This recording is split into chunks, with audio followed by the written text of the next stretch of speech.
કાર્યાલય પાટિયું નબળાવી દે એવું કાર્યાલય નહીં, કામ કરે એનું નામ કાર્યાલય, એનું શબ્દ એનું જોડણી છૂટી પાડો તો કાર્ય થાય એ આલય. આ આપણું આ ભાજપનું કાર્યાલય છે. અને હું જ્યાં સુધી હતો એટલે મારી બડાઈ કરવા નથી કહેતો, પણ સમજ ફરક બતાવવા કહું છું. હું જ્યાં સુધી સરકારમાં હતો, હું ધારાસભ્ય હતો, કડી રહેતો હતો. અહીં જે મોટી ઉંમરના લોકો છે, જીવનલાલ જેવા વડીલો, બધાને ખબર જ છે, સવારે 8 વાગે હું બ્રશ કરતો હોઉં ત્યાંથી લોકો અહીં બેસી જતા હતા. મારો હિંચકો, મારી ઓસરી, ખુરશીઓ ભરાઈ જાય, આખો ચોક ભરાઈ જાય. અમારો ભાઈ વાસુભાઈ એ બધો સવારે ચા પાણી ચાલુ થઈ જાય.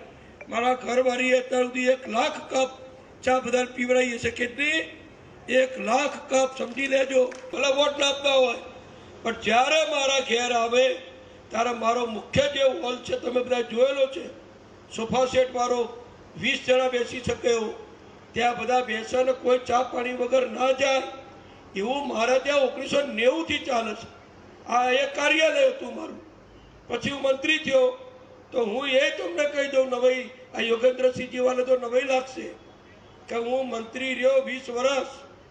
20 વર્ષમાં લગભગ 2-5 દિવસને બાદ કરતા કદી હું ગાંધીનગરના બંગલે રહ્યો નથી. રોજ રાતે 10 વાગે 11 વાગે પણ ગાડી લઈને કડી જવાનું, સવારે તૈયાર થઈ બધાને મળી. એ વખતે મોબાઈલ નહોતા, એ વખતે આવા રોડ રસ્તા નહોતા, આવી મોટર ગાડીઓ ઘેર ઘેર નથી. બધું કાર્યકરો પરાણે આવતા હતા. એકવાર આવવું હોય તો 50 રૂપિયા ખર્ચો થાય, 50 રૂપિયા 90% ખિસ્સામાં નહોતા. એ વખતે બધાનું કાગળો, રજૂઆતો ભેગું કરી અને ગાંધીનગર જવું. આ 20 વર્ષમાં મંત્રી તરીકે હું 10 દિવસથી વધુ ગાંધીનગરના બંગલે નથી રોકાયો. શું કરવા? આ દોડી કરવાનો મને શોખ હતો? પેટ્રોલ મારવાનો શોખ હતો? ના.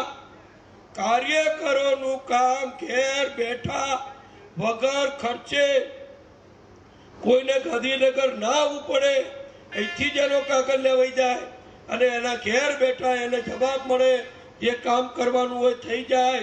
આયેલા કાગળ ગાંધીનગર જઈ તરત ફોન કરી જાય. આ બધાનો અનુભવ છે. મને લાખો કાગળ અત્યાર સુધી 20 વર્ષમાં આવ્યા મંત્રી તરીકે.